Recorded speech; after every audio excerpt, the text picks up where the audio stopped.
Thank you. We'll go ahead and call the meeting to order for the Ad Hoc Pool Committee. First order of business will be the Pledge of Allegiance. Please rise. I pledge allegiance to the flag of the United States of America and to the republic for which it stands, one nation, under God, indivisible, with liberty and justice for all.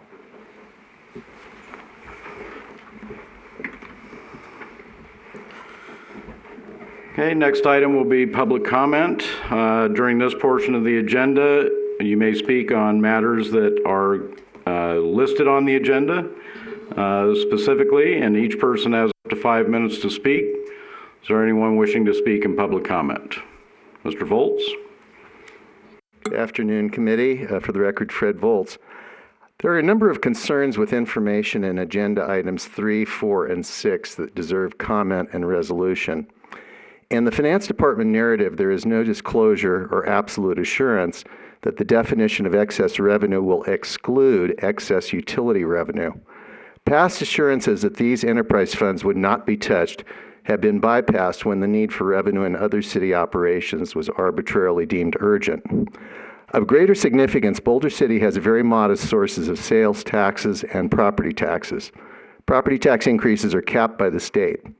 Any revenue increases the city receives are already applied to inflation increases for goods and services and compensation increases for staff. How would we be replacing those revenue sources for other city functions if they are exclusively diverted to a new swimming pool used by a handful of competitive swimmers and few other residents? What will be the implications for the level of other city services if they have no revenue increases? How sure can we be of land sales from Track 350? If they happen, aren't there other more essential services that need this funding based on the existing allocation formula? The bond numbers don't match. Page 20 of today's support package shows $7 million. Pages 30 and 31 discuss Milestone 5 and indicate a $6 million bond. Which is the correct number? The thermometer does not clarify this point either. It's worth noting that the city already has a massive shortage of capital improvement funding, particularly against the indicated needs in the latest citywide 5-year capital improvement plan. We also have over $20 million of budgeted but unspent capital improvement funds for utilities that can't be found or reconciled.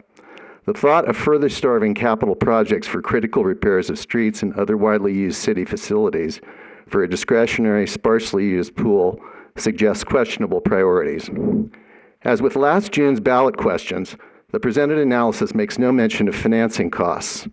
Assuming a $7 million bond issue, repaid in 10 years, we need to add 50% to the original bond amount at a hypothetical 2.5% interest rate. That means that if the latest proposed pool concept costs $30 million, the correct total with financing is actually $33.5 million.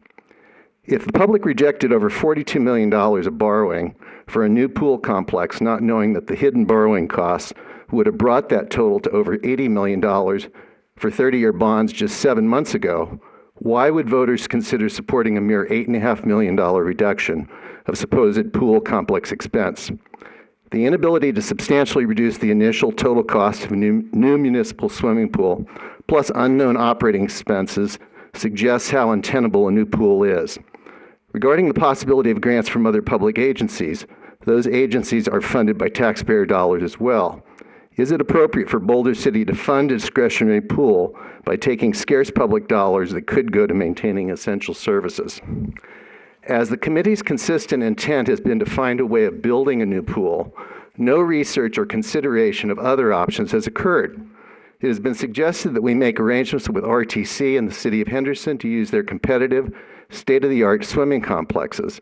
Even if we fully subsidized our residents for bus passes and admission charges, the cost would be a fraction of what has been proposed for Boulder City to pay now, and in the future for something that has little worth for the majority of our residents. That said, a full subsidy would be unfair to the rest of us who receive no tangible benefit. The Parks and Recreation Department could easily gather this cost information. Before this committee issues any recommendations to the full City Council, it owes every resident of the city a full vetting of all options going forward, regarding swimming pool services, including the possibility that Boulder City can't afford to build a new swimming pool, given its other spending priorities and projects that have an impact on all or most residents, not just a relative handful of residents. And we ask that my comments be included verbatim in the record. Thank you. Thank you. Anyone else wishing to speak in public comment? All right, we will close public comment then and move to agenda item number 1, approval of the minutes from our December 17th meeting.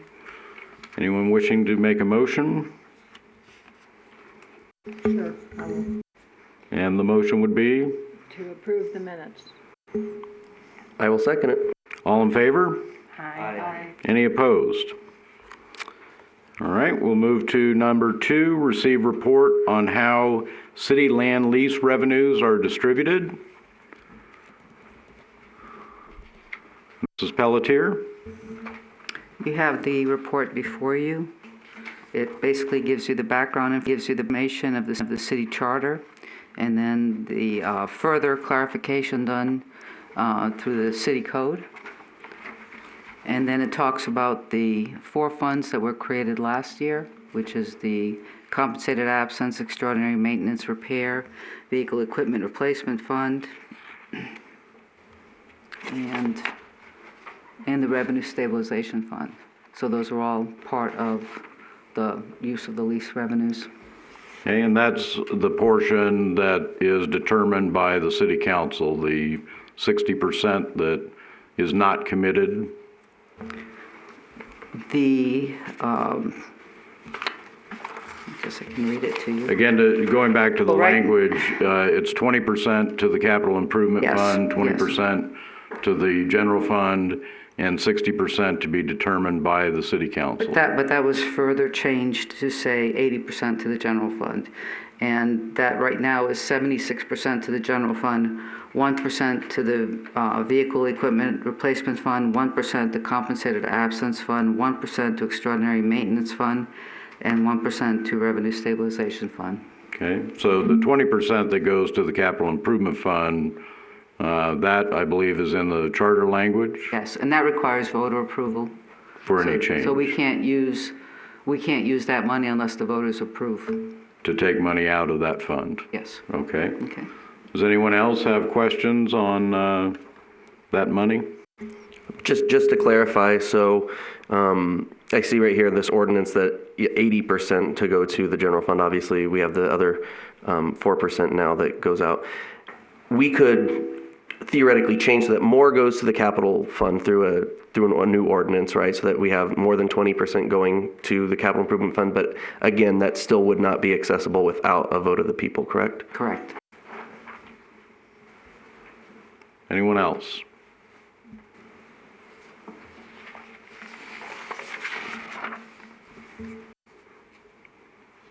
Anything else, Mrs. Pelletier, from that? All right, we will move then to item number 4, receive information about potential grant sources to fund the pool. You skipped 3? Oh, I'm sorry. And it's your presentation. How could I possibly skip that? Item number 3 then, presentation and possible recommendation of a plan to finance a replacement aquatic center. So you have before you a booklet. And I'm going to do a brief presentation on the information contained in the booklet. So, let me see, pointer here. Okay, so a little bit of background on this was after the defeat of the original ballot question for the $40 million issue to finance a replacement aquatic center, finance staff have been working hard to try to find a workable plan. And we try to start with the end in mind and know that the taxpayers don't want to pay it with their taxes. So how can we come up with a plan that will not tax the citizens of the city and result in a pool, and hopefully within 5 years, because we can't wait longer, as some citizens and citizen members have said. So this is a proposed 3-year plan. Let me advance here. turn this on. Well, oh, that one.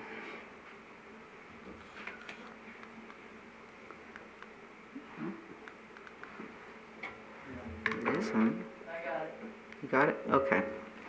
So this 3-year plan will generate approximately $24.5 million from existing sources, that's what we estimate, and provide a means to pay any bond issue without impacting the property tax rate or the taxpayer. So now we'll get into the plan.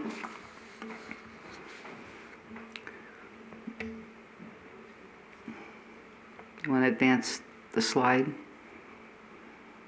Okay, so the plan has 5 key milestones. The plan does not require action by the City Council. The plan does require action by the City Council and the voters. The plan shouldn't take more than 3 years to secure the funding. So in the booklet and on the screen here, we have the first milestone. And I think most people are familiar with this. This was the initial anonymous donation previously made to the city for $1.3 million earmarked to the pool complex.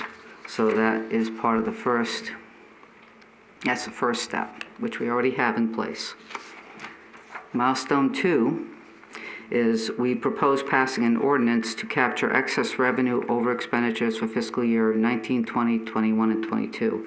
And part of that is already in place because when our last item we just talked about, which created those 4 funds, we proposed that we would take any excess revenues and put the money in those funds. So we want to amend the language that created those funds to allow us to also put extra money, excuse me, in the,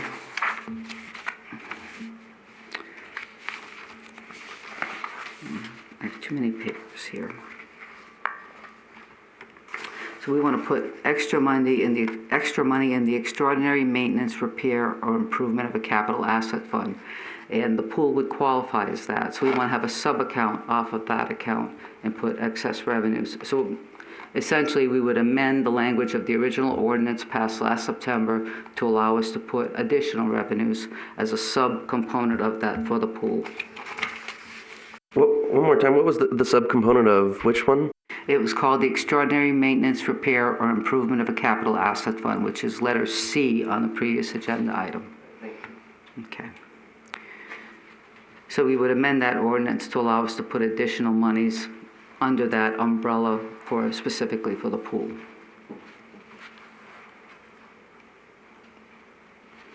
Okay. So milestone 3, this is up to the voters. So we would ask the voters to approve 2 ballot questions at the November 2020 election to use capital improvement funds. And these are the voter-approved capital improvement funds. We would ask them if they would allow us to use $7 million in seed money and $1 million annually until we have appropriate funding. And hopefully over that 3-year period, we would acquire it. And then $1 million afterwards to pay down any debt we issue.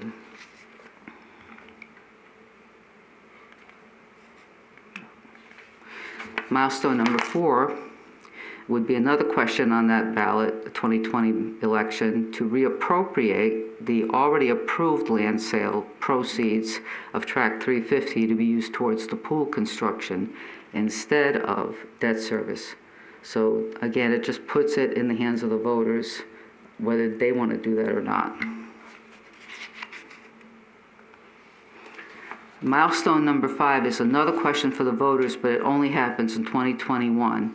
And that's after we get all these facets of the plan in place, then we have a study done to see how much more specific cost components of the pool based on what this committee and Public Works Director decides the pool needs to be. We can get a more firm cost, and then we'll know if we need additional monies, and then the voters would be asked to approve a 10-year bond issue, which would not require all the steps done for a bond sale that requires a sale to the public. This would be a private placement like we did for the utility refunding bond.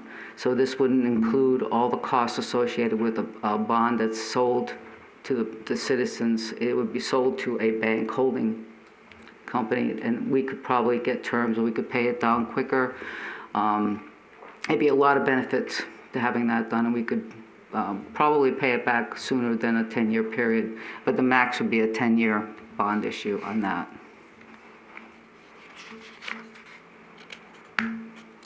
So just kind of to recap, Milestone 1 gives us 1.3 million. Milestone 2, we know we have about 3.8 million from the year that just ended, because we're making that ordinance retroactive to the year just ended, and we did have additional revenues.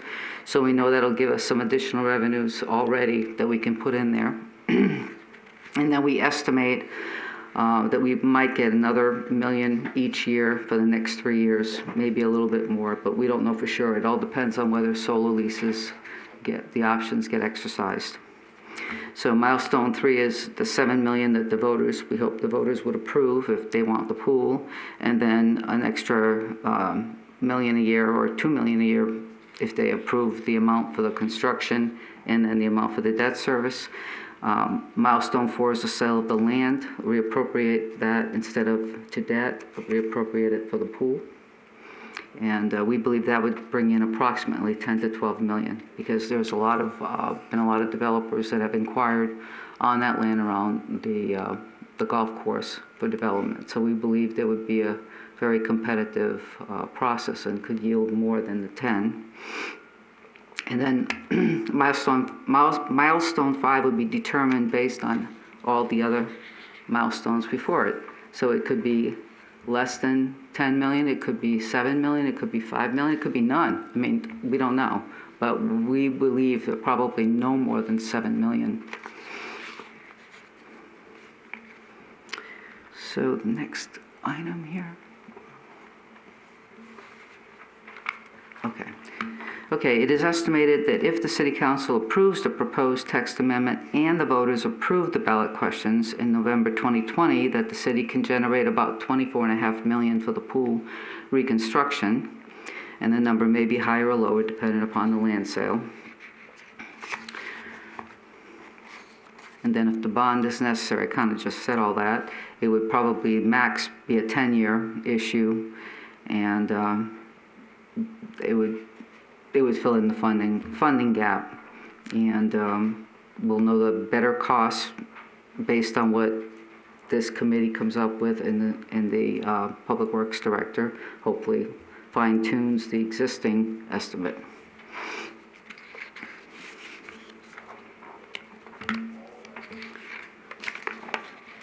I would like to point out something in the booklet too, so you probably haven't had a chance to look through it, but it has the milestones, which I just went over, and then it has a thermometer that shows the effects of all the steps.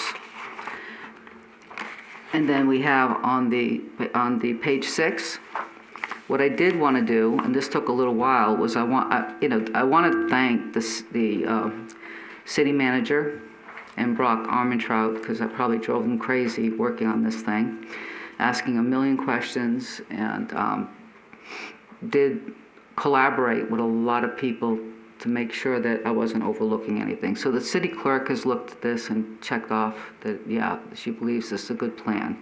City attorney has checked off on it. The Parks and Rec Department has checked off on it. The city manager has checked off on it. I sent this to our our advisor, our financial advisor, Zions. They have looked at it and checked off on it. They also said that they thought bond counsel should look at it. I said, well, okay, send it to bond counsel. Bond counsel looked at it, checked off on it. And last Wednesday, I had a visit from Chase. And Chase is the holder of our utility debt. And they wanted to visit Boulder City, and they wanted to meet me and see what their investment was all about, because they're holding our utility refinancing. And I had a great meeting with them, and the booklet happened to be on my desk. And I said, well, why don't you take a look at what we're looking to do? And they were very impressed, and they said this is something they would definitely be interested in, and probably Zions thinks that other similar type organizations would also be interested in it. So I think I've covered all the bases. The only two unchecked boxes is the city council and this committee. So, I think most of it leaves it in the hands of the citizens. So if they don't approve those three questions, then, the money stays in the capital improvement fund, and any monies that we've put into the extraordinary maintenance or repair fund would have to stay in that fund, but that just means we probably would have it fully funded by the money we would have put in there, so we wouldn't be doing appropriations going forward. So that I don't think there's any risk with what we'd be saving going towards this if something happens and it doesn't happen. The only thing I would advise is that we don't start construction until we're well on the way of having all those big milestones done. That's pretty much what I have. All right. Questions from the committee? Oh, one more thing. The ballot questions are, I know there was some concern at the last meeting about trying to get ballot questions. So we gave these sample ballot questions, which the city clerk has reviewed, feels that, then they probably would have to be, tweaked a little bit to get them perfect. But we did put the ballot questions in there and the sample code amendment. So that's on page 7. All right. Okay. Mr. Adams? All right, just a couple of things. There was concern earlier and during public comment that this might not exclude utility funds, even though they are an enterprise fund. Would this not be touching any of the unused funds from utilities right now? This is general fund, not utility fund. Thank you. Just wanted to double check. With regards to the excess funds and creating this subcategory, does that mean that we have less funds going to that, or we're just specifically saying that this much of this is going to be reserved for the pool? I guess how does this affect the overall, the intent of those funds that we had created? It would not change the money going into those funds. This would be any additional funds above that would go for the pool. And then with regards to new solar leases coming online and everything, are we talking about taking a percentage of those towards this, or what exactly? Because everybody talks about the new solar monies and what they could potentially be used for. So I'm just curious how much of that we're talking about. No, we are talking about each year in the annual report, which is the CAFR, annual financial report. There's a number calculated in that report, and I don't have the page number with me, but it's a specific number in that report. There would be excess revenues over expenditures, and before this past year there had been none, but this year we did have excess revenues over expenditures. We sort of anticipate to have excess revenues over expenditures to some degree over the next 3 years. So that's not a major component of this plan, but it's just the excess revenues part. Everything that's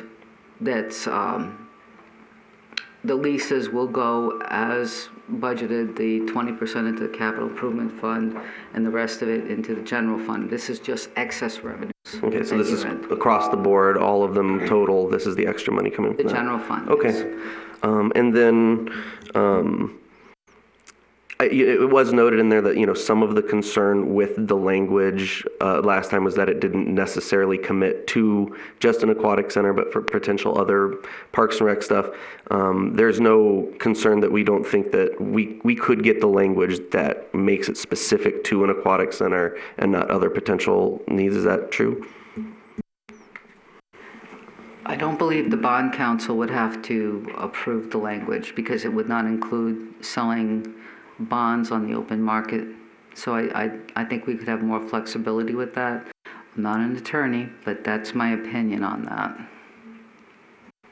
All right, and then just my last question. It was a $7 million cap, so we would only be asking for that much, and once that much has been spent, no hand can't get into that cookie jar anymore. Is that correct? Which $7 million? The voters approve that? The $7 million seed, yeah. Right. Yeah, we don't just say capital improvements are now open, that capital improvement funds are now open. No. In entirety, we're saying a specific number, and once that has been reached, then we would have to go back for more, correct? Correct. It says, question 1 on page 5, but the wording we have is, shall Boulder City set aside a one-time withdrawal of $7 million from the Capital Improvement Fund for the purpose of funding an aquatic center? Okay. Perfect, thank you. Right. Mr. Anderson? Thank you for putting this together. It's great, and it gives a lot of detail. My pleasure. Just on the side note, if we were to ask the public for a $25-30 million bond, what is is it 2.5% on that bond? Like, what would the interest rate be on the bond? If we did a private placement? Or Yes. it wouldn't be a $25 million. We're talking somewhere in the $7 million range. And that's why we would have a request for proposals from prospective holders of that debt and use the best, whatever the best rate is. Yeah, I understand that. Aside from all of this, if we were to forego this and if you were to ask the public for the 30 million, like we did a year ago for 40 million, Well, I you mean, could- how is that bond you paid could- back and the interest rate? It would probably not pass. So I don't know. I guess what I'm getting to is if the rate is low on a bond and it was to pass, our construction costs are 6% going up every year. Yes. And so in a way to speed it up, if these are approved right here and you were to take this money to pay off a bond and the bond rate was lower than 6%, if it was 2%, and we saved 2 years, that would be saving millions of dollars. So you're saying, what you're proposing is instead of the questions that we're posing, have another $40 million proposed, No. up to $40 million bond issue? Is that what you're asking? That's Because we not don't- what I want to Okay. put on there, but yes, in a way, that's what I'm asking. Okay. I think the biggest difference there is where the money comes from. That bond issue that was proposed in the ballot question would have required a property tax increase. That's where, I think what Mrs. Pelletier has put together here, there are no tax increases. You know, it takes a little bit longer, but there are no tax increases for it. So I think that's a key element of the plan or the proposal that she's put together is we're going to try and do this with expected revenue rather than asking people to pay more for their homes. In fact, bond counsel's comment when we sent this brochure to them was that, well, you know, you couldn't issue taxpayer-funded bonds with this. And we said, right. Mr. Luttrell? Another advantage I see with going with this plan, it may seem like it's going to take a little bit longer, but when we were going for the 40 million months ago, it's going to take us maybe 6 months to find a designer, another 18 months or so to design it. So I see this as the money kind of not trickling in, but coming in as needed. Where if we go ask for 25 or 30 million right now, we don't need that up front. We need so much to do design, and then it's kind of stepped out. So that's another advantage I see to this, especially no taxes. Would the design money come from this allocation, or is it going to come from council approval to hire another designer? That's a finance question. I could see that being either way. If council chooses so, that it could, well, the design's probably going to be more than $1 million, so we'd have to go out for voter approval. But yeah, it could be either way. It could come out of this, or And this time, they would sort of have parameters for our budget. yep. And that's what this committee's. Yeah, So- I'm really happy that you did this, because I think it would prove to the people that the city wants a pool, and they have made a real effort to come up to a way come up with ways to provide the new pool. I just wonder how we will promote all this to the people to make them be really excited about it. So I didn't know if the city plans on how to do that, because not everybody would have access to probably this kind of information. I think that's a legal question, but I don't believe we can promote it, right? Oh, I didn't know. I think it would have to be civic, community groups that would do this. We could have booklets put in strategic places for people to look at. Maybe the Boulder City paper would carry some stories on it. Could be. So. Thanks. Anyone else? As I was going through this, I thought the steps were great, and Diane, I really appreciate the time that you put into this, but I'm wondering if there isn't more money that could be accumulated over the period of a couple of years.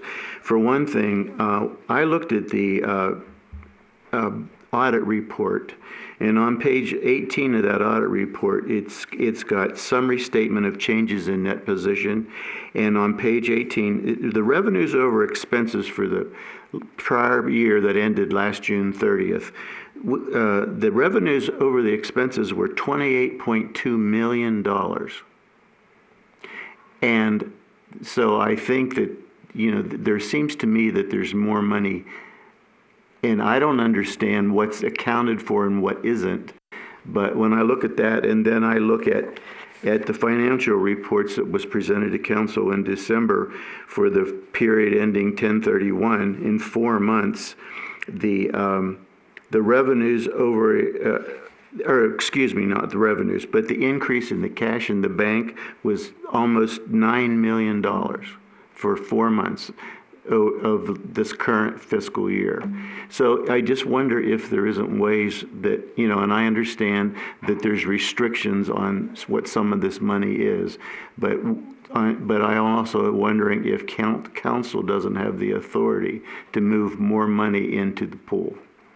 I'm not sure where you saw the 28 million, and I'll look at it when I get back to the office, but it's not that big an amount of revenue. Oh, yeah, it's page 18 of the Hinton-Burdick's report. Okay, I'll have to look at that. But what we tried to do is come up with something that wouldn't cause any hardships on any other facets of the city. We want to be able to pay our ongoing expenses.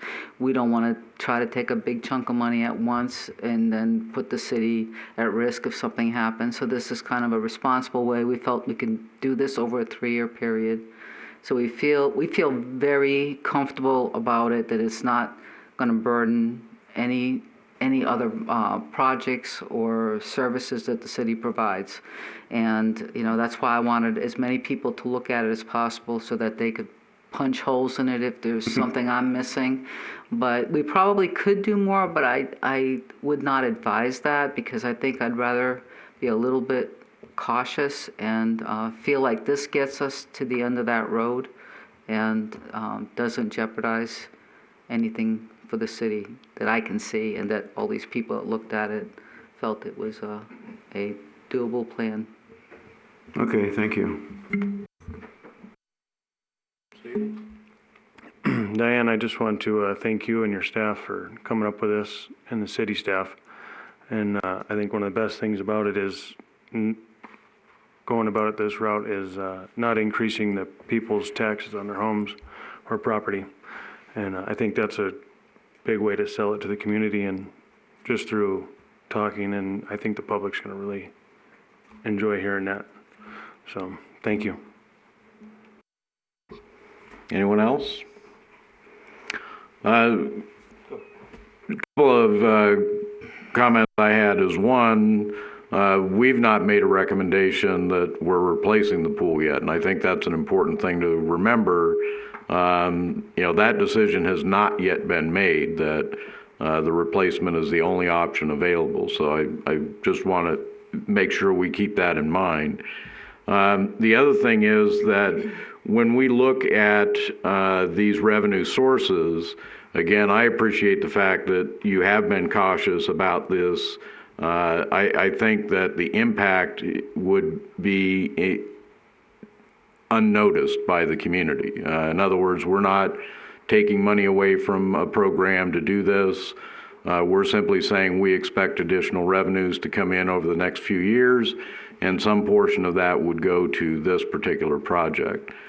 The assumptions about that, I also think, you're being reasonable. It's not overshooting or undershooting what we might expect.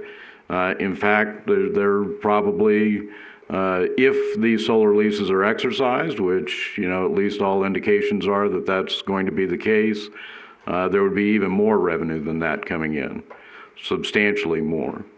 The concern that was brought up in public comment about using utility capital improvement funds versus general fund, it's against the law now. There was a law passed, I believe, 2015 and modified in 2017. We cannot do that without permission of the state. And if we were to do it with permission, we have to have a plan to pay that money back into that capital improvement fund. So with what had happened following the Great Recession, the legislature said, you're not going to do things like that anymore. So I just want to clarify that it's not that we prefer not to do that, it's that the state legislature has said we cannot do that. With the capital improvement fund, what is the current balance in that capital improvement fund for the general fund? I believe it's in the $9 million range. Okay, between 9 and 10. Okay, so again, you have projected 7 million for a ballot question, so we would not be draining that. Right. And 20% of all land lease money goes in to regenerate that fund each year. I know there are some other commitments that the voters have approved in the past, but that fund does get regenerated. It has revenue that goes into it each year. Yes.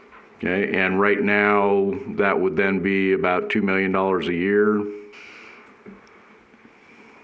I think the land leases are roughly 10 million total. 2.2. Okay. Again, I'm just trying to get out that, we're not going to break the piggy bank. We're just going to take some money out and we're going to keep putting money back into it. So the figure that's being discussed here is 30 million. Now, somehow we've come up with a 25% savings over the previous plan, which that's good, I guess, but we've certainly not arrived at that as being the official figure either.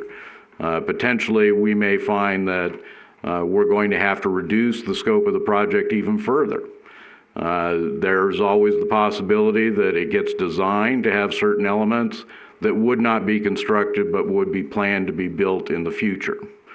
So I think we need to be careful about that as well, that we don't get locked into, well, it's a $30 million project, because nothing has been established as far as what the cost of the project is. So you're telling me that as a committee, you can make it 30 million, or you can make it less? Well, we just showed up and it went from 40 down to 30, so, So, you have the power to change what the current plan is to make it work for whatever. Well, this committee has zero power. Well, I know, but you have the resources to get together and talk about how you could potentially bring the price down.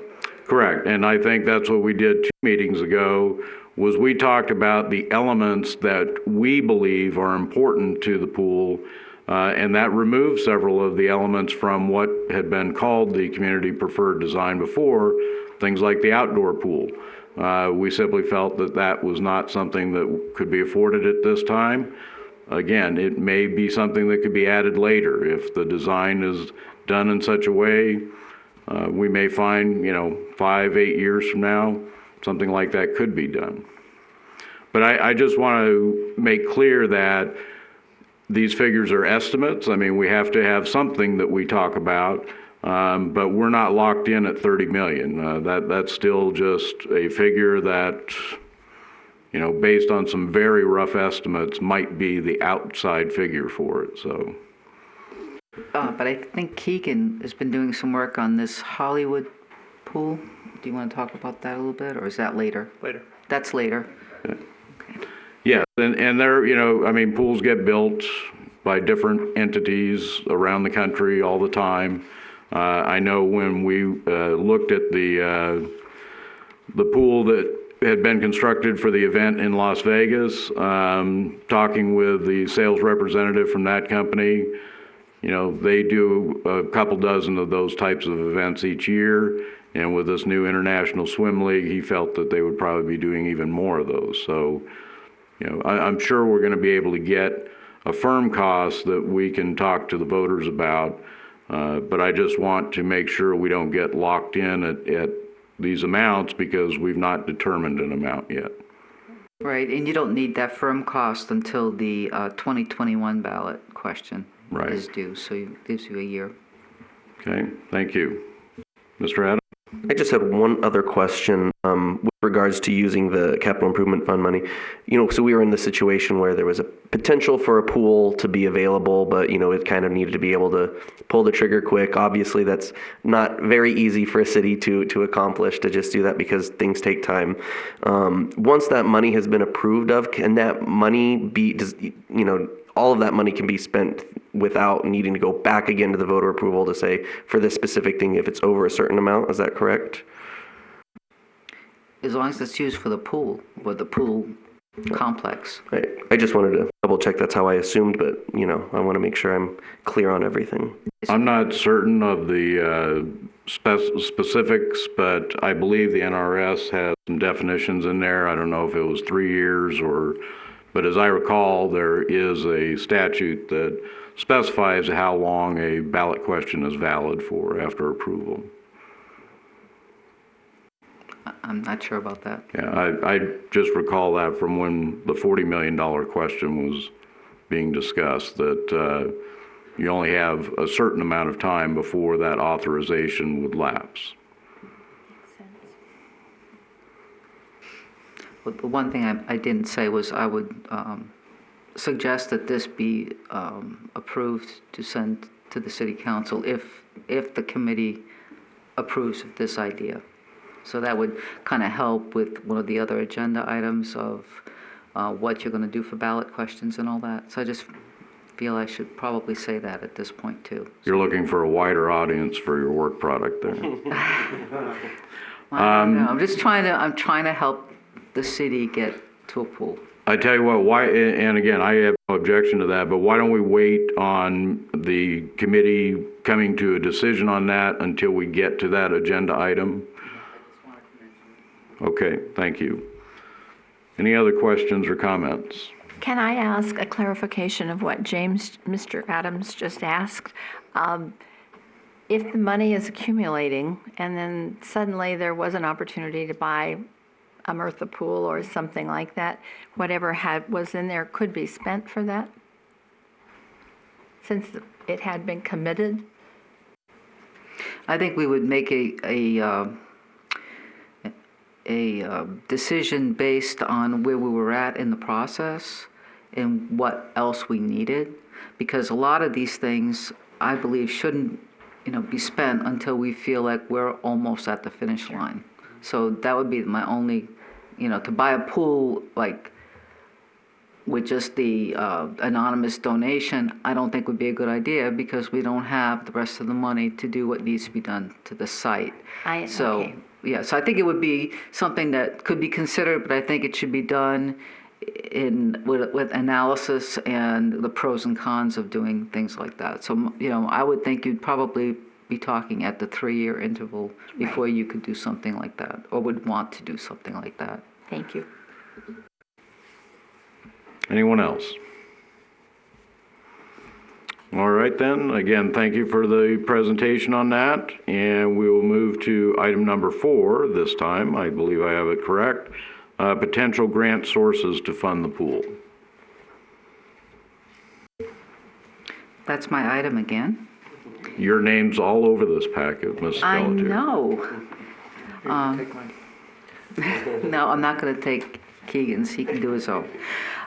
There was some information at the last meeting. You asked me to look into some grant opportunities, and I've provided that information.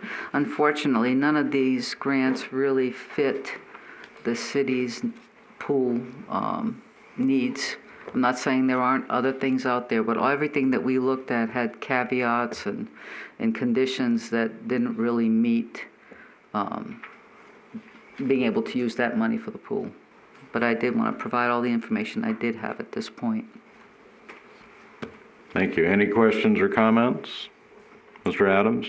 You mentioned that there were a lot of obstacles to, basically allowing us to get that access. What would you say is the biggest thing that works against us in trying to access some of these grant monies? Some of them you can't solicit from the foundation. They have to approach you. It's got to be for a new aquatic center or a new pool. It's got to be accessible to other communities. It's got to fill a, I'm not sure if I can find the wording. Unless Brock wants to comment on that. I think he did a lot of the research on this, but a lot of these things didn't meet the pool conditions. Specifically on the foundation grants, most foundations aren't allowed to give to cities, but they can give them to other nonprofits. So if we were wanting to form a nonprofit, Friends of Boulder City Swimming Pool, and it not be part of the government, then they could solicit some of these foundations for grant money for a pool, but the city itself could not.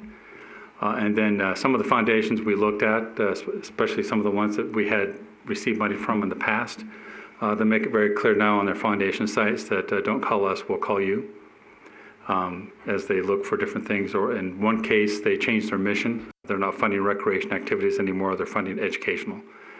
So it all depends. It's quite possible there are other grant sources out there we did not locate. If you don't use the right keywords or what have you, you're not going to find them in your searches. So if you happen to come across other grant resources, we're happy to look into them. We would like to look into them because the previous item, the plan doesn't preclude us also obtaining grants. We would hope to find grants to supplement the money. On the federal grant side, they want you to spend the money like right away as soon as you get it.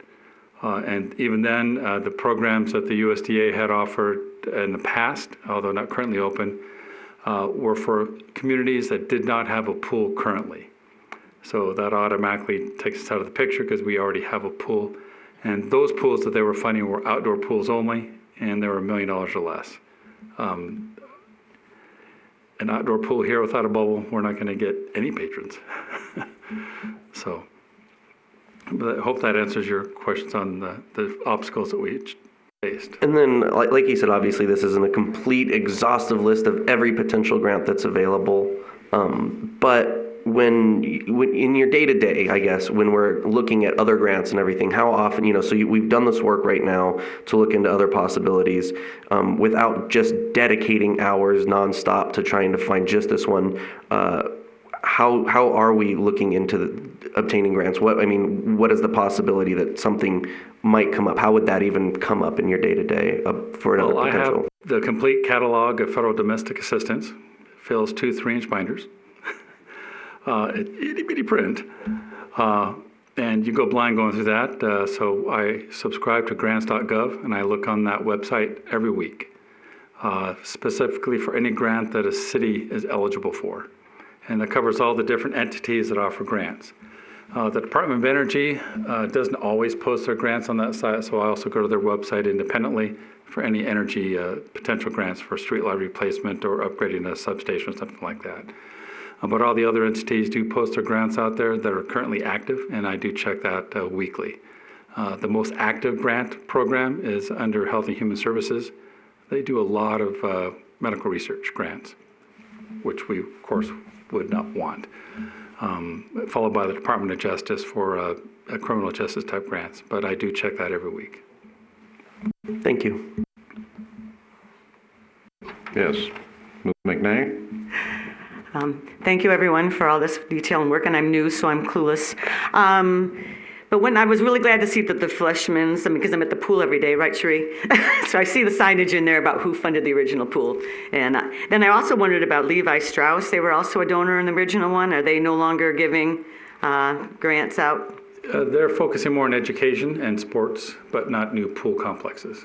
Okay, because I guess the other one I was wondering about, because a swimming pool is so important to saving lives from drowning and stuff like that, if like the Red Cross, or I know I've done a lot of grants with Health and Human Services before, and I thought lots of times, again, to prevent drownings and to do other safety and health things, joint replacement, people who can't do anything but get help in the pool to work out, to get water exercise, all of that.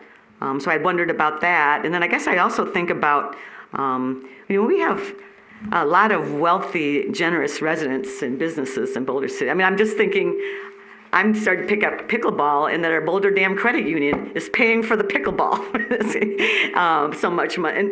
And then I think about, Bill Smith and the Pratts and other, I think about the railroad pass and the Hoover Dam thing. Is that thinking about, have we gone to approach any of these people for donations and stuff? Can we do that? Because there's money out there that we could, I think that we have a viable cause and need and so forth like that I would think if we might be able to do something. So they just wondered about those issues. Just a comment on that. I think approaching people for donations without a plan is not a good thing. But if this plan were to go forward, then we could maybe share the plan with potential donors, and we don't know. I mean, I just think it would be easier to possibly get additional grants if people could see what we are doing versus just going out and asking people for donations for a pool that we have no plan on how we're going to do it. So that's just my comment on that. So I guess to me, to answer your question, we haven't, but maybe if this goes forward, it could give us a little outlet to have it out there, and maybe people would see that we have an anonymous donation on there and say, well, maybe I could donate too. I don't know. If they want to give us $5 million, I'll call it whatever they want to call it. Right. That's right. Well, because I do a lot of donations, fundraising, and there's so many good things I can talk about the pool. In fact, I was going to ask kind of if Sheree approves. I thought everyone needs to come and do water exercise at the pool, just so that they've used the pool, and just see the benefits of that. I mean, invite people to do it. Maybe we can get them a discount or not. And just that the fact that the lap swimming people and the swim team people and all the benefits, the employees in there. But I could go down and beg and lay all this stuff out with them, and I could probably get money. I don't think city employees can do that, but you probably could. Oh, good. Thank you. Anyone else? Okay. With the grant sources, one of the things that I noticed in there was the LVCVA has withdrawn their program, apparently. And I know when I had talked with them about it, about potentially if there was that,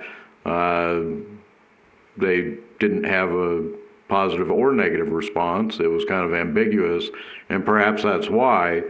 But I think the LVCVA is a good example of, when you go to these agencies, they are currently embarked on a near $1 billion project with the expansion of the convention center. I think it was about 3 months ago. It came up for approval for the board, $46 million cost overrun. So we're not talking about little bits of money. That is also in competition with the Raiders Stadium. There was special tax increases that were placed on certain areas of the Strip that are funding both the Raiders Stadium and the expansion of the convention center. So I think when we do talk about these, you mentioned the SNPLMA money. That is the BLM fund that revenue is raised by the sale of BLM land in the valley. Again, I've been to several meetings of the Debt Management Commission where projects were being requested for approval there.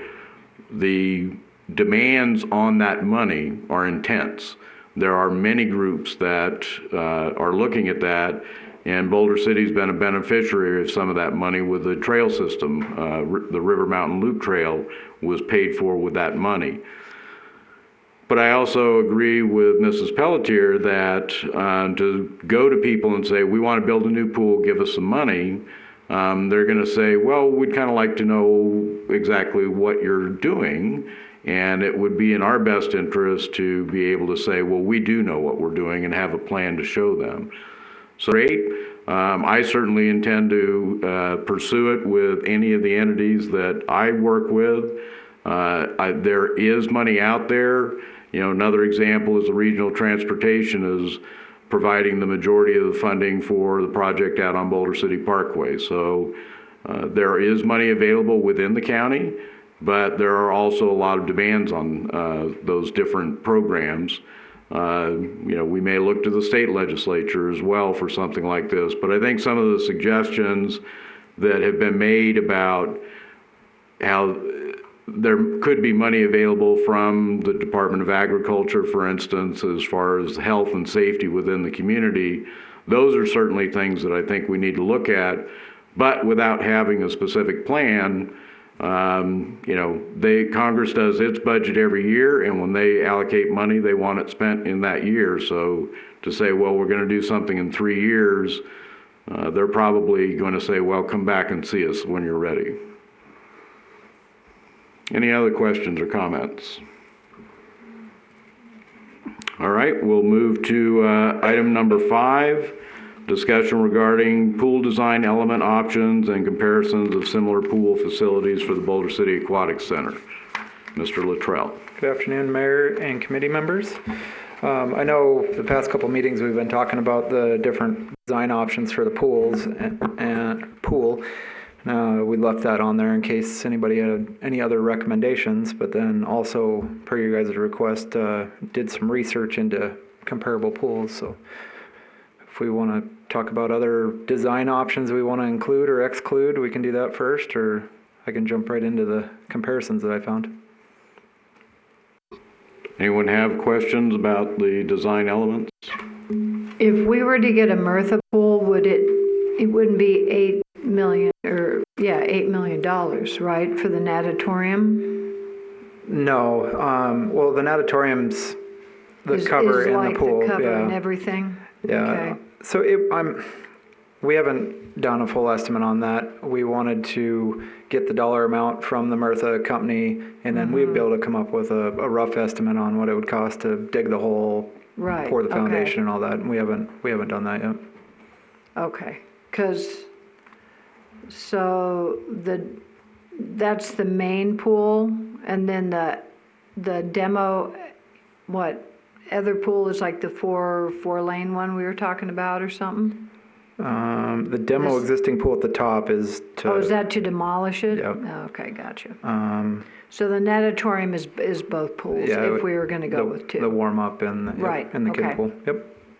Okay, and the facility over it, Yep. and on the side, Yep. okay.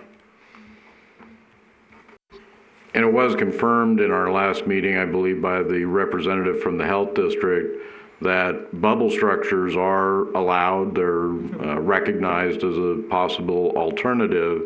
Mr. Hall, how long ago was the bubble replaced? 2 years.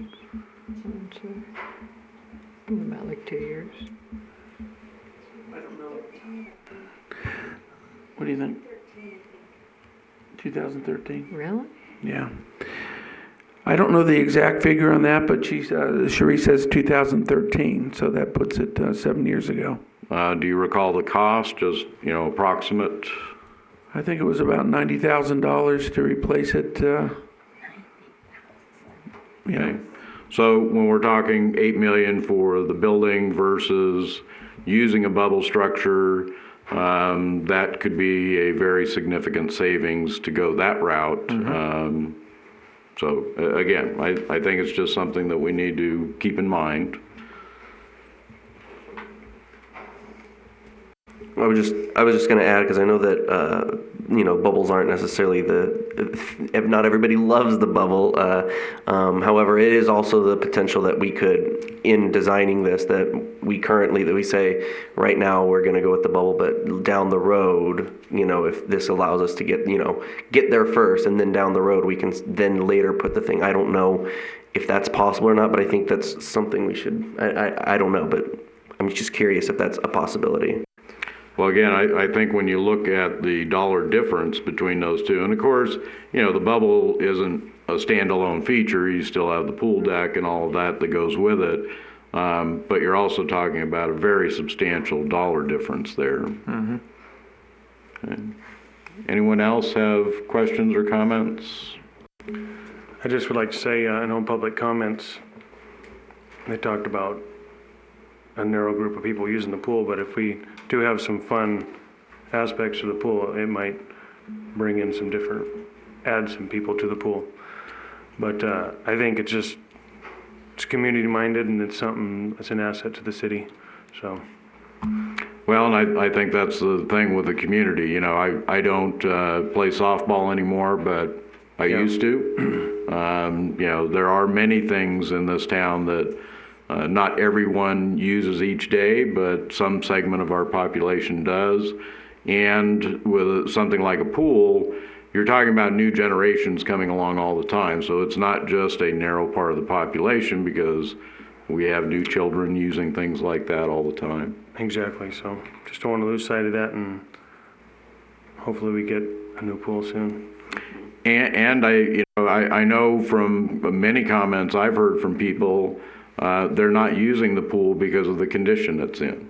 So when you say, well, the number of people using it is small, if we look at the figures over the past 5 years, as the conditions at the pool continued to deteriorate, the number of users also went down. So, you can get to a point where people are going to say, well, I'm not going to step foot in that facility. Okay. Anyone else? Mr. Anderson?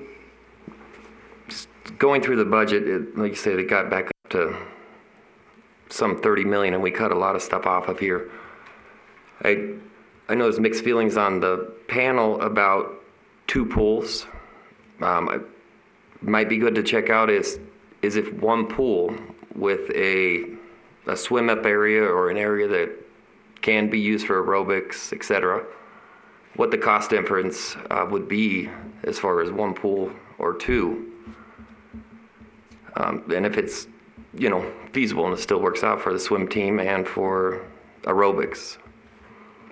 And another thing that kind of I keep coming back to is more, as we build this pool, I'm sure a big part of it is keeping the pool we have going during the construction. And on the corner, I believe it's 6th Street, that comes down behind the racquetball court, if we were able to fill it in that area, therefore keeping the racquetball court adjacent to it, and I know it'd be on different levels. The storage facility, we could use one of the racquetball courts for storage facility, for example, and similar to what they have, maybe a weight room or something else, and kind of almost have to go back to the basics of what we really want as a pool, with sliding doors opening on the side, that'd be great, but if it keeps coming up where, the budget is, we cut it down just a little bit, and then after a few years it goes back up to 30 million, it seems like a tough sale, but maybe that's how we can plan it, is basically what we need with a lot of precautions for being able to do stuff later. Mm-hmm.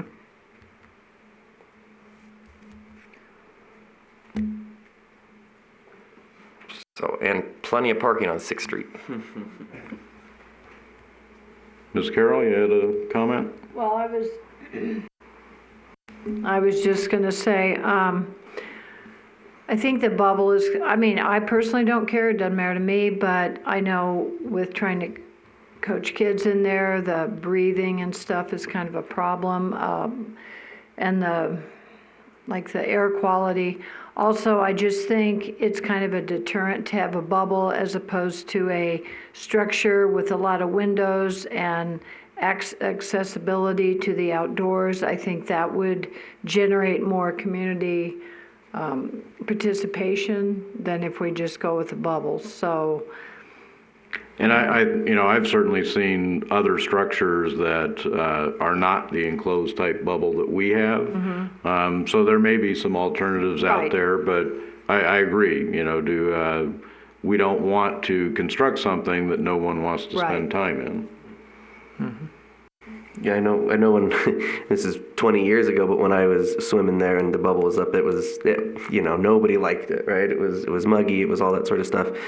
Is it a potential to start off initially with the bubble and then later on down the line have it ready so that we could put something over it? Is that just too problematic once we've designed the pool and everything? yeah, I don't know, because you got that airflow thing, the blowers and stuff. I don't know, I think it would be possible. I don't know. I know it would be more expensive than just going with a structure first. Right. But yeah, I think if you pulled down the bubble, you could always drill in an epoxy rebar to go up with your structure from there. I don't think it would be impossible. I just don't know what it would cost. Yeah, I'm just, bubble's not the ideal thing. I'm just trying but the ideal thing is getting the pool, and whatever that takes, I think is the consideration. If we can get it off the first go with the natatorium and all that sort of stuff, I think that's great, and we should strive for that. But if it really is we're running up against this cost, then it should be something that we consider going with the bubble. May I ask a question? The natatorium includes the pools and the cover, right? Yes. Well, 90,000 sounds like a lot for something that people aren't really crazy about. So I don't understand what, for me, I wouldn't support the bubble. I think we should just go $9,000 or $9 million to have it right to start with, is my opinion. I support your opinion. and James, just in there, it's torn. We were getting fog in there this winter. It's just ugly, and it's had to be replaced since I've lived here. And at $90,000, you're saying, to each time they have to replace it? And it's been replaced several times since I've lived in the community for 25 years. And so I really think that it does. People will, just say, like that we've been reporting, is they'll say, I'm going to Heritage, I'm not swimming in that pool. The smell, the air quality, everything, and the look of it, So, and I think that bubble is a real deterrent to people wanting to use the facility. So I'm with you. Is this something we're going to vote on for this plan? Something we vote on as a committee, or is it the council? Well, we have an item coming up about possible recommendations to the city council. Okay. So when that item comes up, we can certainly discuss whatever it is we do want. I was just would help in the design if we had a plan to go forward. That's all I was getting after. Okay. Any other questions or comments on this particular item? And Keegan, I know that you attempted to, reach several of the other governments in Clark County. I don't believe that there's been a facility built like in the last 3 years that I know of. We weren't able to find any locally here. So the Hollywood pool you've got listed here was built in 2012? It was built in 2012, so I used the Mortensen cost index, which we've been using. That's just taking $2012 and putting it in. It was the fourth quarter of 2019. So we were able to get a number for that Hollywood pool at 12.5 million, and then that escalates up to the 16.875. We weren't able to get a cost breakdown of any sort.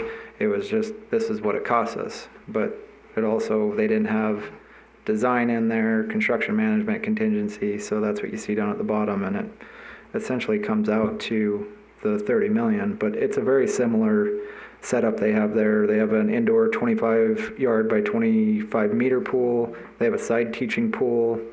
They have about a 7,000 square foot activity outside pool. They have play equipment, outdoor water slides, so that's features that we don't have. And the indoor party room, so that can kind of fit in with some of the features that we were proposing. So it was fairly close in comparison. And then we were able to come up with two others that you guys had mentioned. We found some dollar amounts for that. The first one kind of blows ours out of the water at $55 million at Dixie State. Anything you can dream of, it looks like they have it there. They've got a 50-meter Olympic pool, fitness center, indoor basketball courts, climbing wall, a track. They've got a feature up on the roof where more courts, looks like tennis, or not racquetball, pickleball, and then a bunch of other outdoor activities. And that was just for the construction. They started in 2017, just finished it last year. Don't quote me on this. I ran them by hand earlier, but that comes out to $102 million for that facility, counting everything. And then another one was the Mesa, Arizona Aquatic Complex. That one was constructed in 2014 for $6.6 million, which, bringing it up to 2019, just a little over $8 million. But that is an outdoor pool. There's no natatorium for it. They have 8 25-yard lanes. They do have a dive tank, a lazy river, other toddler features, and then restroom, locker room, offices. But that, taking it to 2019 and then including everything else, is, let me see here. Oh, I also added about $8 million for a natatorium. I know it wouldn't be quite that much, but that still comes out just shy of $30 million. Okay. Any other questions or comments? Yeah, and I know we've talked about it before, like the demo of the pool, is that something that Boulder City would help with? The city of Boulder City? I'm sure our crews could do some of it. We'd probably have to rent some equipment to be able to do it properly. But yeah, that might be another way that we can save a little bit of money. On that one, and then no, we've talked about it before, the design fee, 15%.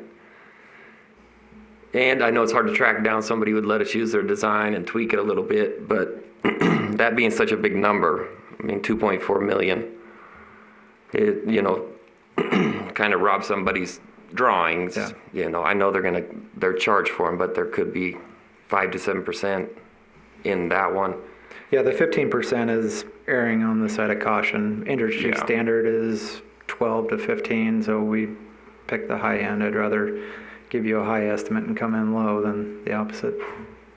And then also for the management fee, would that be something Boulder City could help with and be involved? And can't do everything. There's going to be some specialty inspections. Might have to hire a consultant to review some of the submittals, but for the management, I think between Public Works and Community Development with their building official, I think we could do quite a bit of the inspection ourselves, and then construction management, yeah. Okay. Last call. Anyone else? All right. Thank you, Mr. Luttrell. You're welcome. We will move on to item number 6. Discussion regarding the current progress of the Ad Hoc Pool Committee for presentation at a February City Council meeting. So this is where we can now talk about the booklet that Mrs. Pelletier prepared. I have no problem with doing it. As I had made clear when we talked about the item, I do have a couple of reservations with some of the assumptions in there, but I think that's easy enough to discuss at the council meeting, and certainly the information that's in there is valuable, I believe. Any disagreement with having that included then for City Council to refer to? Okay, so there's one item that we will send along to City Council. Any other suggestions on information or issues that we want to inform City Council of? I was wondering if we're going to send this to the City Council, can I check the box for Ad Hoc Pool Committee? You probably need to vote on it to officially let me check the box. I think we just did by saying that we support you passing it on. So. Okay. I will do that then. Other items or suggestions, recommendations? I think as we're moving forward, that there's going to have to be somewhat of some more money in the budget for a design and or for, putting everything together.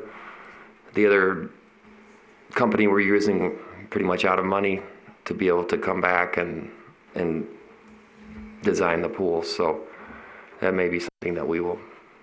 Yeah, our contract with, what's their new name? SH? Knit Studios is their new name. Yeah, their contract's closed. And since Mr. Anderson has mentioned that, I think too that, at some point, and I know that SH had provided an opinion regarding the repairability of the pool. I do think that along with a potential design, we need to get a definite answer on what the cost of repairs for the pool is. Because we have to have that number, I believe, in order to determine, are we going to try and repair it? The cost that I think SH had given was a little north of $10 million. Yeah, for some reason around 12 million sounded familiar, but. And that was not doing any real improvements. It was simply going back to what's there now, redoing the locker rooms, for instance, repairing the cracks in the pool, doing some work on the filtration system. But it was not going to enlarge anything. It was not going to change what I believe are possible ADA issues at the pool. It was simply to fix what's there. Yeah, repairing or replacing like for like. That's how it was explained. Yeah, I think the filtration and pump system was the only thing that would have an improvement with what their recommendation was. So I would say that the recommendation then would be we need a consultant who can give us an idea on what these costs would be, as well as giving us a professional opinion on what the cost of repair would be, and so that we can make that determination. Because at some point we have to make that decision. We have to say we're going to look at repairing it, or we're not going to look at that. I have a question. I went to all the focus meetings, conceptual planning meetings, and I was really, I was not impressed with the conceptual plan because it wasn't a design that SNH did. And I don't know about the rest of you, you know more about engineering than I do, but I was duly unimpressed. And what he ended up with, that whole plan was like just a combination of everyone's comments and not really working it through to find out something that was really appropriate for our community. And so I'm disappointed in them. But also the health department has told me personally that the pool has been grandfathered in, and it cannot be, if you repair one item on there, they're shutting it down because it doesn't meet so many standards with the health department that there's no way that you can continue, that you can repair this pool without having to shut it down for all the time it would take to repair it. And so and I guess reading through everything, and I'm new, I kept seeing replacement, and I was jumping for joy, going, oh good, the committee was there yet. So see, I'm puzzled. I thought we were already at a point where it was definitely going to be a replacement plan, not a repair issue. So. Well, again, I think that's a misconception, that the purpose of this committee was to try and get something that the community would support. And, we heard earlier this evening at the outset of the meeting in public comment, at least one citizen has a concern about that. So to say, nope, we've already made that, none of us that I'm aware of are really qualified to make that answer.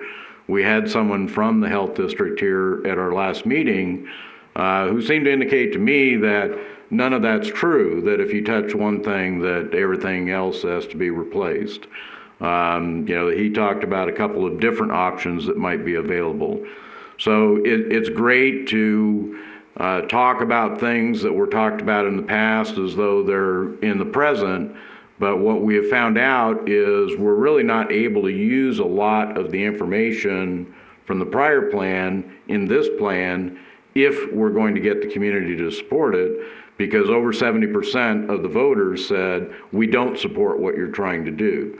So the idea is we need to be able to get the community to say, you've come up with something reasonable, you've looked at all the facts, we will support this. So that's the place we're trying to get to, or at least I believe that that was my recommendation for having this committee created. Any other suggestions or?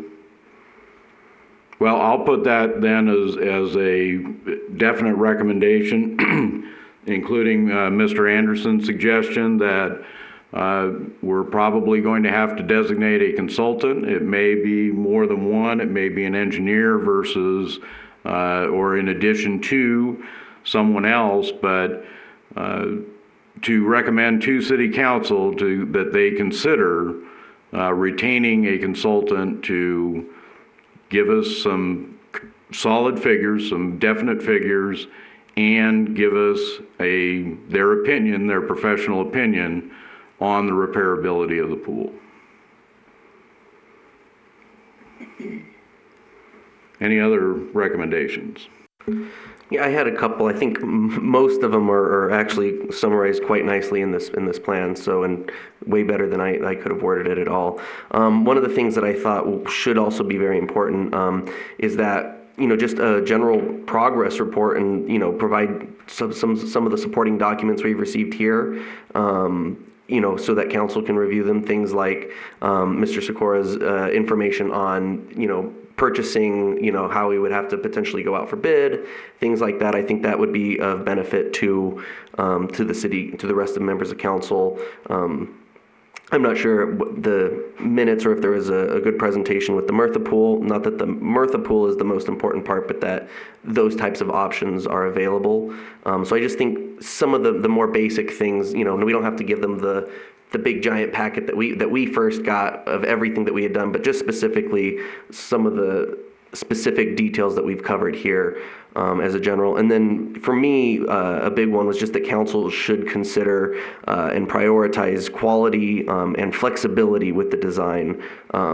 So and also with the potential of higher maintenance standards to promote longevity for the new facility, so that we're not considering just, you know, this just needs to last us another 30 years until this is all done, and then we're back in the same thing. But, you know, that we should really be looking at this as how can we make this forward so that this could be, you know, this will be our pool for the foreseeable future.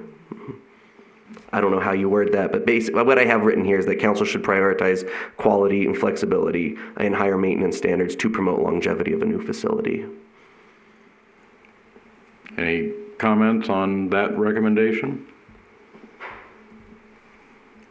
Anyone who doesn't believe we should make that a recommendation? I just would really hope the council really takes in consideration Diane's plan and really looks thoroughly every council member, because I think this plan would really pass, I feel like, and it'd be it's too good of an opportunity to pass up to get a nice new pool and all brand new equipment and all up to date, and there's no reason not to have it with this potential. I feel like refurbishing the old pool is just going to keep the same base, where this could have the potential to create a bigger base and a better team and more fun senior exercising, more senior rehab programs, better for kids, especially young families who do live here, which I know people don't think they do, but they do live here. And I know I took my son there a lot when he was young, and I still take him now. And when I swim with him, I swim laps, and he swims on, and he goes and climbs the rock wall. I thought he'd swim with me a lot, but he swims on the swim team, so I think he does enough of that during that time, and he loves the playing aspect of it. So those things the council needs to take into account is there are kids that live here, and they do want to go there, and those fun things, we have the potential to get it there with this, and I think it's saving a lot of money So I think we have money actually to play with to add those features in. So try to be open-minded. The whole council needs to be open-minded to that, I think. And remember that there are kids out there and the seniors. All right. And I agree with you, but I can tell you I get a lot of comments from folks in town that, you know, they don't use the pool and they're not I know. going to see a dime of taxpayers' money Yeah. spent on it. So I believe we owe it to the community to look at the alternatives. And you know, whether I believe it or not, Yeah. I'm not the only one who's going to be deciding the issue, so. And I will say this too, I like the man that comes in and comments. I understand it and I get it and I think it's great. He's a pretty sharp cat, but that's also being community minded and thinking of others, and those generations do come up. You know, I swam when I was young, James did, other people do, and the progress. So let's get it for another 50 years. That's it. I'd like to comment that if you just repair it like it is now, we can't generate money for like swim meets or anything like that. I tried, without success, I tried a lot to get a hold of Henderson to see how much they charge for swim meets, but Muni Pool told me it's $160 an hour. So if we had a pool where we could hold swim meets for the school district and or club meets, we have the potential to make $2,000 or $3,000 on a weekend, the city, and that won't help pay for a new one, but it will help, generate money down the road. If we leave it like it is, that's not going to ever happen. We're not going to have any income from it. So that's just a point I'd like to make. I'd just like to comment that if it were $12 million, as Keegan said, that's more than it's projected to build an auditorium. Anyway, I think when we find out, we should let people know the comparisons, because that's an expensive figure. I'd like to comment too. I agree with everyone's input, and I think the financial plan is great. I think that the city council should present that at the next meeting, but the design thing, I'm still confused. I guess that we're talking about two possible designs, one for repair and one for replacement. Am I correct? No, what I'm referring to is, rather than, I heard that if the health department said, okay, that none of that is in writing anywhere from a professional. And so what I'm saying is we need a professional opinion. And rather than talking about suppositions or guesses or that type of thing, the letter that I saw, or the evaluation that I saw from SH Architecture was never presented to City Council during the discussion of this at all. I wasn't aware that it was available at all. It was a document that I saw for the first time when a resident gave it to me. So, that's the type of thing that should be part of the discussion, has to be part of the discussion, and has to be available to the community and certainly to the people who are making the decisions. So I know that there were a lot of rumors floating around. They may or may not be true. What I'm saying is, let's make sure we have our ducks in a row. Let's make sure the city council is considering what they need to consider, and also to be able to go to the community and say, these are the facts as we know them.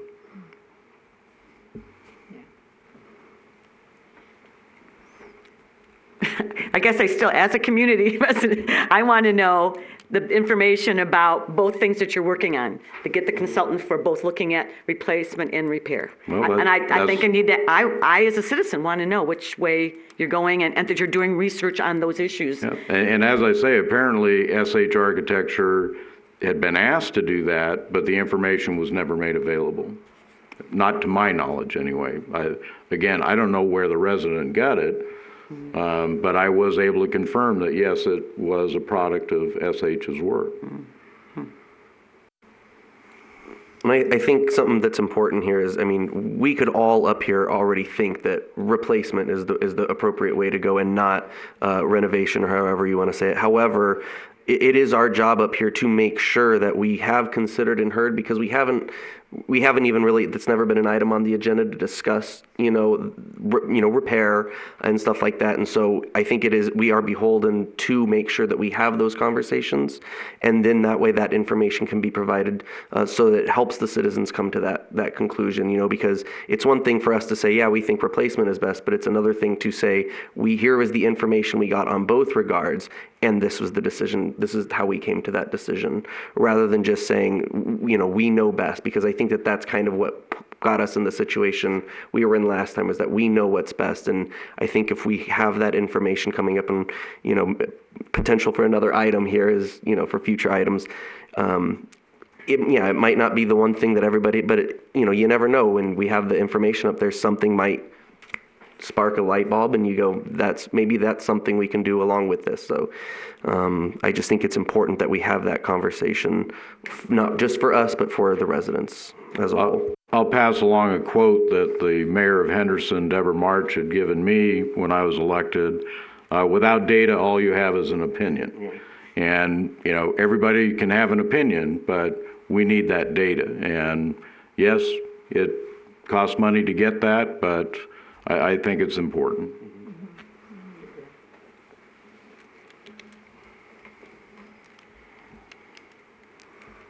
Any other recommendations that we want to pass on to City Council? Anyone want to reiterate the recommendation? Well, I'll let Mr. Adams do his. The one that I had combined what Mr. Anderson had said, that we're making a recommendation to City Council to consider retaining a consultant to give us firm prices on the scope of the project that we've discussed in the past, and also the feasibility of repairs of the existing facility. Could I say something? Sure. Okay. On page 6 of the booklet, we talk about, for the plan to work, all 5 steps must be completed and in the order presented. And then between steps 4 and 5, the plan was to have an architect design the aquatic center project so that a more accurate construction cost can be generated. So I think I understand what you're saying about wanting us to get a firm to come up with costs for repair, which right now we do not. We've already done the preliminary budget discussions with folks, so that will have to be added. But if we did a cost for the new center, then we would have to do it again, probably in 2 years. So. Well, I don't think, what I'm proposing is not, and Mr. Anderson, you can correct me if I'm wrong here, but this design figure of $2.5 million, I'm not talking about spending that kind of money now. I believe the contract with SH Architecture was $170, $180. I don't know that I'm even suggesting that amount because of the work that has already been done. Some of that work, we shouldn't say that none of that is of any use. But I think that's what Mr. Anderson intended too, is we're not talking about a set of blueprints here. We're talking about somebody to give us their professional opinion on what these costs would be.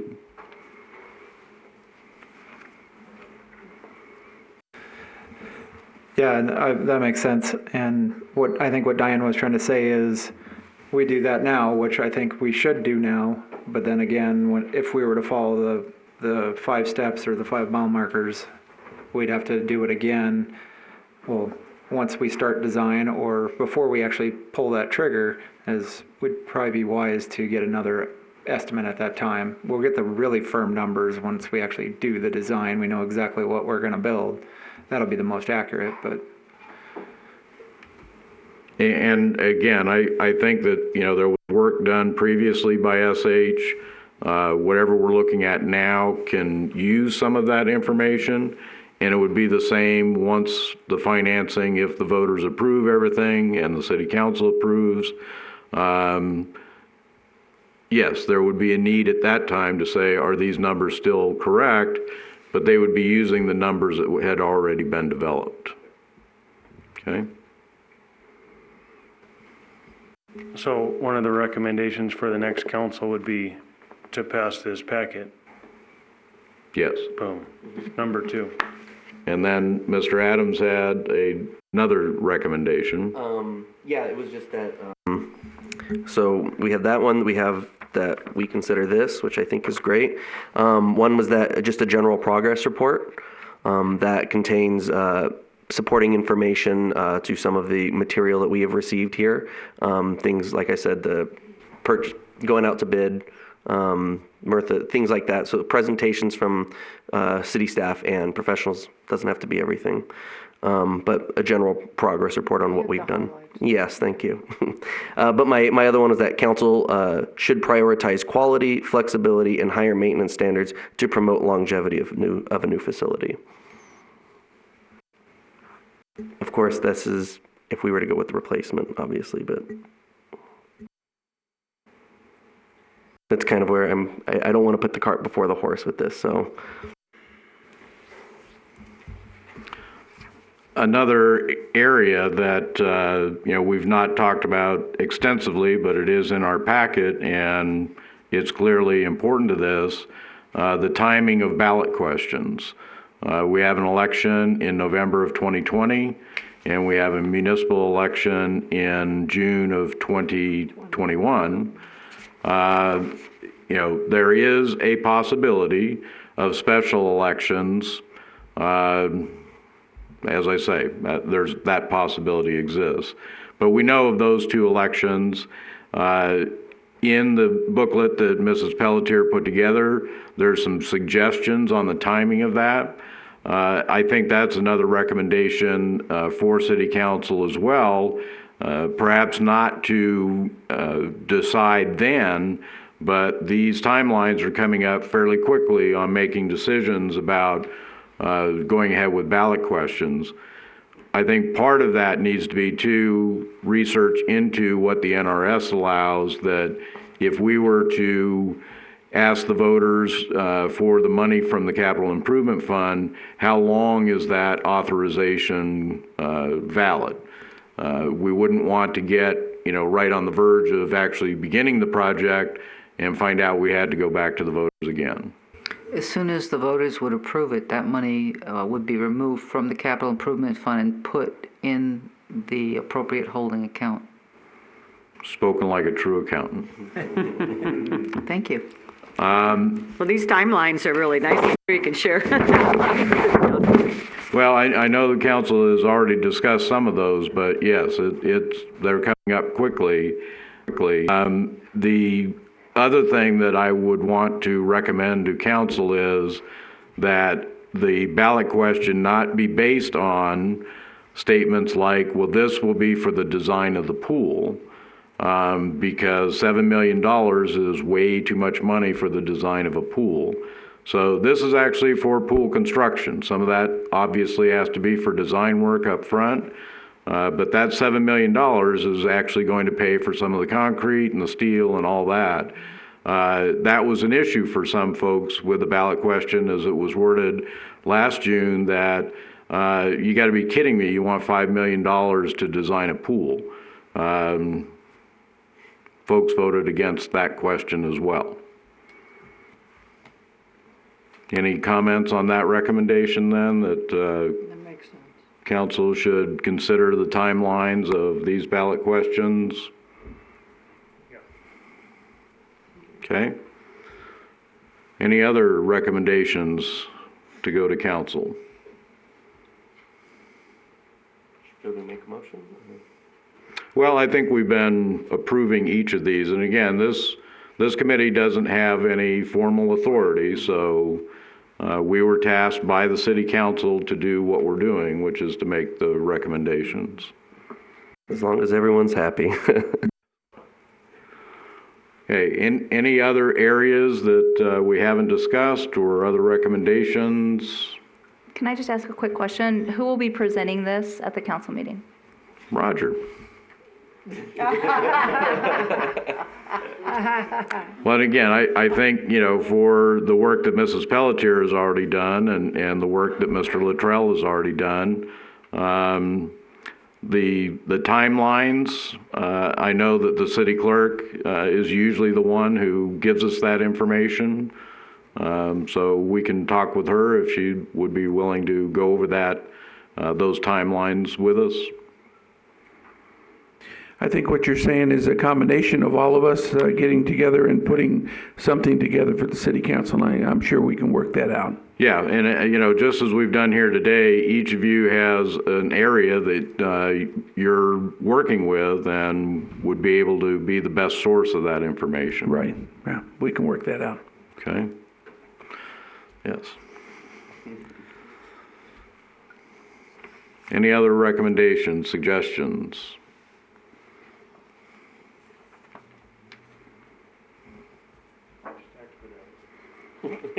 I think it will come out of the discussion, but I believe that what Mrs. Pelletier put together, we're looking at a minimum 3-year plan here before the project would be ready to go. 3 years, we should pretty much be there. Okay. And the wording of the ballot questions on page 7 has been reviewed by the city attorney and bond counsel, and they were okay with it. Like I said, it would probably be tweaked a little bit, but it'd be that short of a question. Yeah, you don't want long ballot questions, I can assure you that. No, of course, the arguments for and against, I guess, are rather lengthy, but I think we captured the essence of each of the ballot questions here. I think it's important that what Kiernan asked and you confirmed was that if the 7 million comes out, that is always being replenished. So, I think when people hear that, they feel a little more kindly about the money coming out.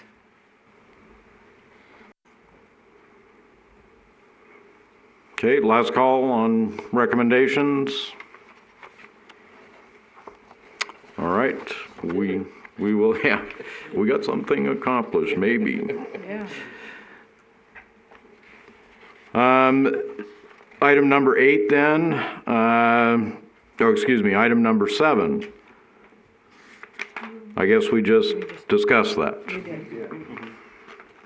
About the timelines associated with the municipal pool. Well, I passed out something at the very beginning. It's basically a 2020 general election ballot question timeline from the city clerk's office.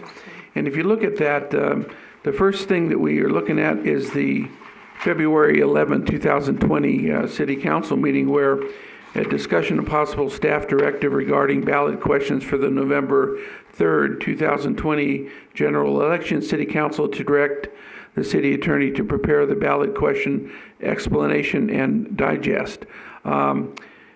Titles are due 19 days before the City Council, which puts it at the 23rd, which is tomorrow.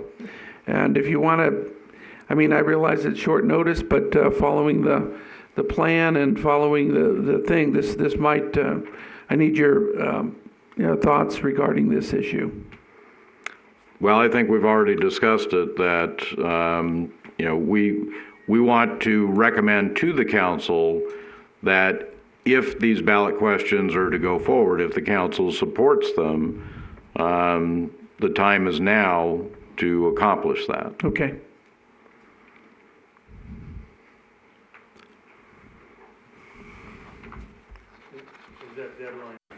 Is that deadline on those ballot questions in the packet due by tomorrow, no later? Is that what I heard? Well, normally the title has to be given to the city clerk's office 19 days prior to, and I'm just reading the sheet I gave you here.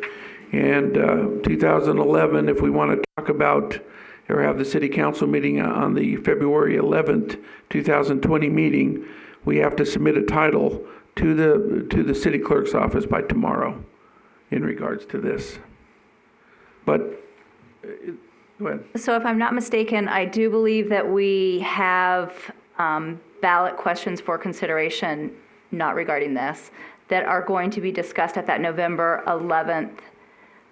February 11th meeting, of which we could possibly add these ballot questions onto that, with the understanding that the city council would receive this presentation and information prior to that, and therefore they may have the opportunity to approve these ballot questions with the other ballot questions that will be moving forward if they so choose. Did that make sense? Yeah, and I believe that, if you look down the timeline that Mr. Hall prepared, the meeting on the 25th would be when City Council would come to a vote. So I believe that we're okay. I mean, it's not any extra time in there, but council can discuss it on the 11th, and if they so choose, ask for the questions to be put in the form of resolutions to be voted on the 25th.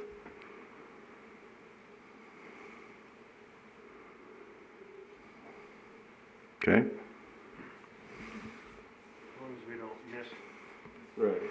Well, I don't know that the 25th, I mean, without me irritating staff any more than I normally do, these are what they would like to have.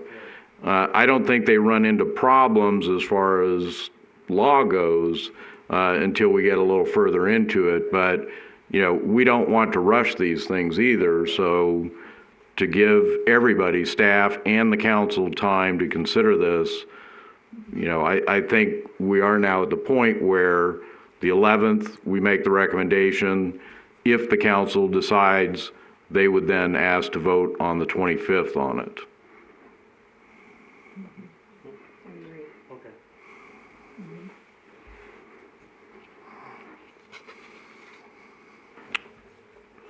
Okay, so that's the timelines then that we're looking at. And now number 8, discussion and staff directed regarding future agenda items. I will put on there, and this is going to be dependent on what the city council decides or recommends, but if we are going to go forward with a consultant, I think we need to look at the work that was done previously and to consider what we are looking for from the consultant so that an RFP can go out and we know what we're looking to get. As I said earlier, I don't think we're anywhere close to the stage of drawing up blueprints for this project. SH Architecture, they were the architects on the Heritage Pool in Henderson. They were the architects on many of the pools in the Vegas Valley, but they don't exist anymore. They've transformed into a different firm. So we don't know if they're still the best choice for this project. So I think that's something we should have on the next agenda is if the council agrees that we would then come up with the type of qualities that we would want to see in that consulting firm. Any objections? No, good idea. Okay. Anyone else have items for our next meeting? Well, I think we also need to know exactly, or not exactly, but more specifically than I now understand what we want in this pool. And so we have to have, in order to go out to a consultant or contractor or to a design, we need to know exactly what we're looking for in a pool. And whether it's a 25-meter pool, whether it's deep enough to have the swim team dive in there off the blocks, is there going to be the, you mentioned the climbing wall. I think we need to know exactly what we're looking for. And I don't remember, excuse me, I don't remember if it was 2 or 3 meetings ago. I know it was a meeting that you weren't able to attend. We did go through that. Okay. I think it's very worthwhile to go back and be very clear and certain. Also, we were kind of trying to work with the old design and looking at, and I honestly think we need to put the old design out of the picture and just say what elements we feel can be done now, may be done in the future, may be designed in but not built at this time. But I agree, I think that's an excellent suggestion that we really need to come up with a definitive list of what we see the scope of this being. Yeah, I would agree. So it's not this list. Well, it's sort of that Kind list. of builds. And I know that we had talked about See it? keeping on the agenda, kind of a reoccurring thing was the design element of the pool, just so we always leave it open to discussion at that agenda item. Mayor, Yes. do we want to start with that list? I can get rid of everything else, but just show the list of elements there, and then we can build or shrink from there? Yeah, and I think, I hate saying, because it's not true, that, we'll just chuck everything that was done before. So going off of that list and identifying those elements, I think is helpful. But then, there are elements in there that we didn't feel were necessary. There were some we felt weren't on the list. So, no, I think the list is fine, and it serves as a point of reference to start with. Okay. I'll probably include the elements that we removed, but I can put them off to the side just so we know that those are other elements to consider or further delete. Okay? Yeah, another thing I think is when we get to I think it's 4 and 5, in between 4 and 5, when we reconsult with the architect, and if we do have a number in mind, or say it's 30 million, they can give us a design that's up to 30 million with all the bells and whistles in that 30 million. They might be able to get a lot more than we think. Well, I'm also, that's why I mentioned earlier, I'm not real fond of using this $30 million number. Because I'd like to see it go lower than that. I was just throwing that out there, that's all. Okay. But yeah, I mean, that I believe was part of the problem with the original plan, was there was never a budget. It was like, well, let's just throw everything on there that we want and then we'll see how much it costs. And the community said it costs too much. Because the architect might have ways of streamlining it and bringing that cost down, which we don't know. But if we put a constraint on it or a cap on it, then they can work with it and come up with some great ideas. Okay. Just to help us better understand kind of where we're spending the money, can we get, for example, administration and offices, like how much per square foot, like we're bidding that for on each of these items, just so that we can kind of come up with a basic budget? And I guess I would suggest to staff that, you've heard our comments the last few meetings about elements that we thought we needed to remove, but I know we had talked about some type of multi-purpose room being available. What size would you want that? So when we do get that per square foot price that Mr. Anderson just spoke about, we're going to know, okay, how many square feet? Is it a 40 by 40 room? Is it 20 by 20? What would be necessary for that type of room at the pool? Right.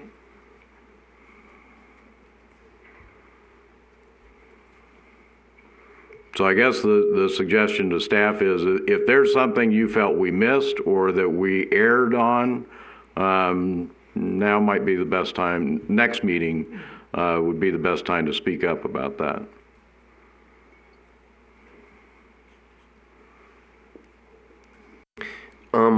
For the next meeting that we have, as far as agenda items go, would it be too soon, being that we don't really have the figures or the numbers to work with, to have the conversation about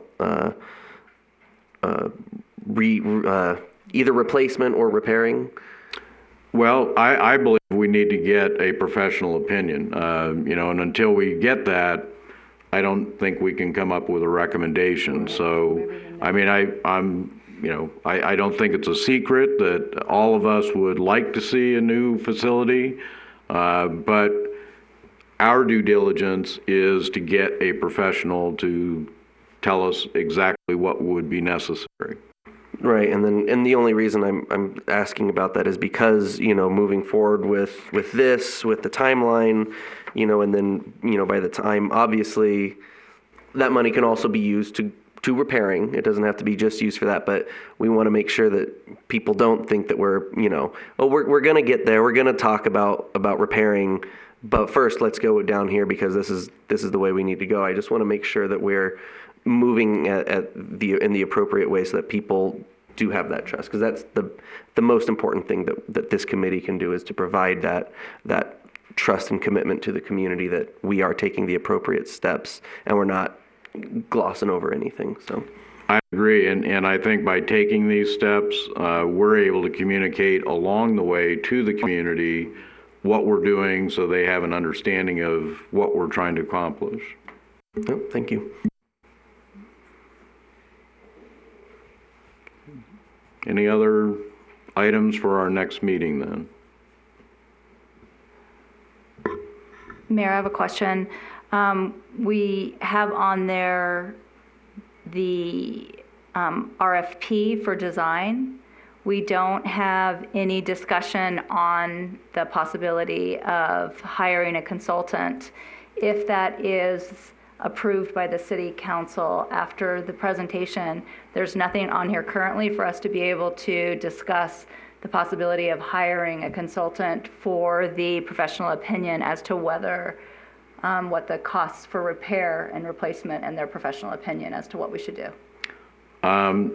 Certainly I think it can be a discussion item for us.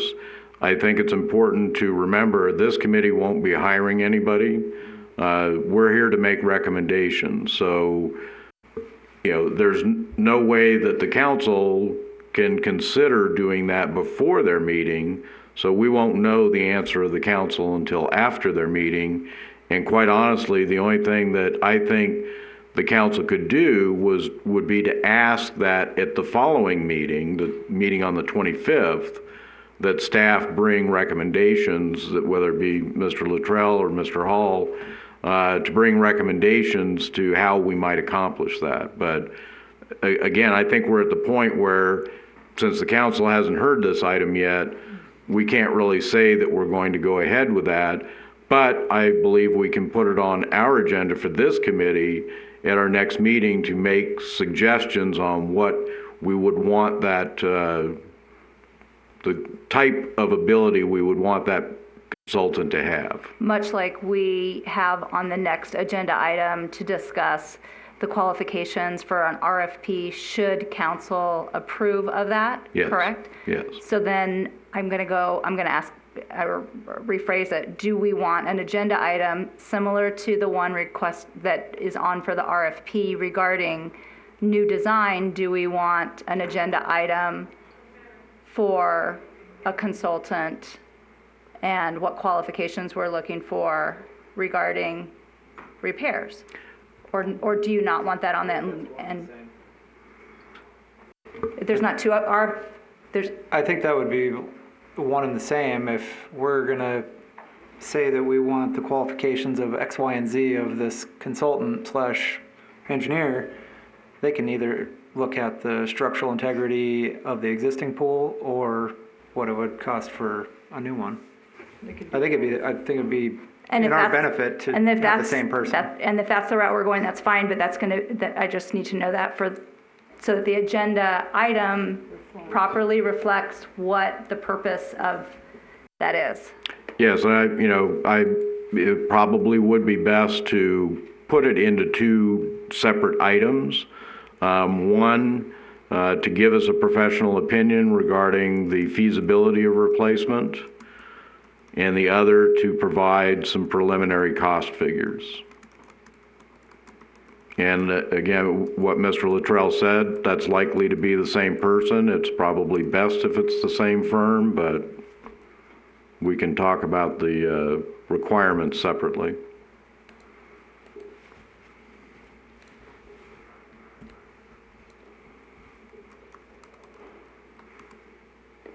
Anything else? Going once? Just to clarify, you said the feasibility of replacement. Yes, Okay. or repair. Or repair. or replacement, Okay, yes. if we want to just put that in there just so that, Do we need to add a timeline on the next agenda or just open it up? You know, it's probably best that we remind ourselves of that, so, Just so it's there? yes. And if we don't have anything, we don't.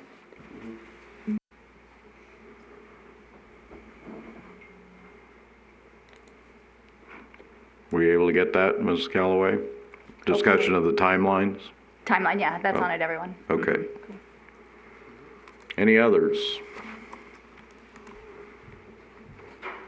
All right, we will have our final public comment period. Anyone wishing to speak in public comment? Seeing no one, we will close that and adjourn the meeting. Thank you all very much. Thank you.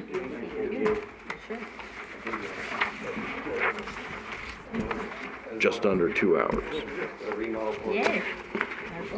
I did want to invite all the pool committee people to go to water exercise. There you go. Stays